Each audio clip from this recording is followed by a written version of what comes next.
दोस्तों, मैं आपको सुना रहा हूं अपनी मंडली की सदस्य रश्मि कुलश्रेष्ठ की लिखी एक कहानी, प्यार का एक नाम।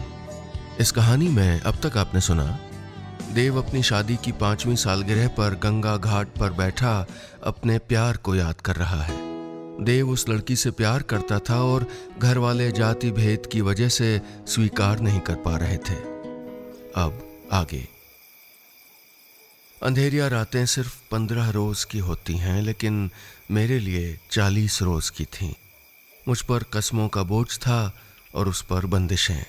अपनी अपनी तरफ से जोर आजमाइश लगाकर घर वाले निश्चिंत थे कि सब ठीक था, लेकिन वो कहाँ जानते थे कि जब मन के पोर प्रेम की देह छू लेते हैं तो उनका अलग होना आसान नहीं होता।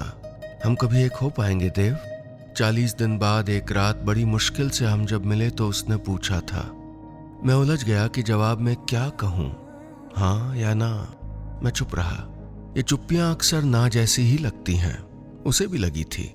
इसी वजह से उसने अपने लिए आए रिश्ते को हाँ कह दिया था। उसके घर के गेट पर रिश्तेदारों की भीड़, एक दूसरे को गले लगाकर देने वाली बधाइयां और उसके हाथ में शगुन की साड़ी और भेंट देखी थी मैंने। मुबारक हो, उस रात दीवार के उस पार से कहा था मैंने। वो किसी काम से छत पर आई थी और मैंने तो वहीं डेरा जमाया हुआ था। वो दीवार से दूर खड़ी थी, एकदम खामोश। होंठ चुप थे, लेकिन हल्के से सिसकी को दबाना, हथेली का आंखों को पोंछते हुए सरसराना सुनाई दिया था मुझे। प्यार में अलग होने से ज्यादा तकलीफ देह होता है किसी और का हो जाना, वो भी मजबूरन। उसकी तकलीफ यकीनन मुझसे बड़ी थी और इस दर्द को अभी और बड़ा होना था। उसकी शादी का कार्ड हमारे यहाँ भी आया था। लड़के का नाम देखा था मैंने, अविनाश। उसके नाम के पहले अक्षर के साथ कर्सिव ए लिखा था। यही ए उसकी हथेली पर रचेगा। तुम्हारा नाम ना मैं अपनी हथेली में खुद लिखूंगी देव, वो कहा करती थी। मुझे देखना था कि उसके मंगेतर का नाम उसने खुद लिखा या किसी से लिखवाया। बाहर लॉन में मेहंदी का फंक्शन था।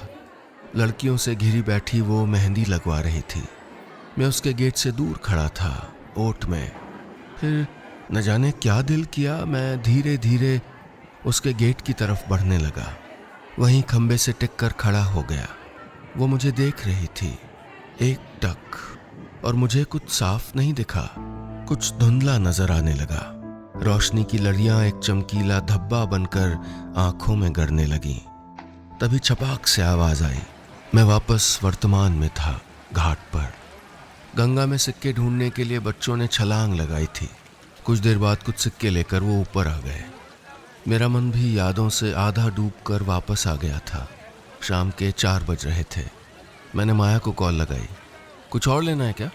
कॉल रिसीव होते ही मैंने पूछा। बस तुम आ जाओ, बहुत देर हो गई है देव।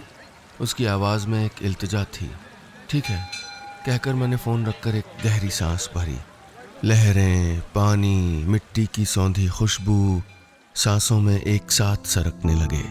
अधूरा अतीत आवाजें लगाकर मेरा ध्यान खींच रहा था और मैं अपने घर की ओर बढ़ रहा था, माया के पास।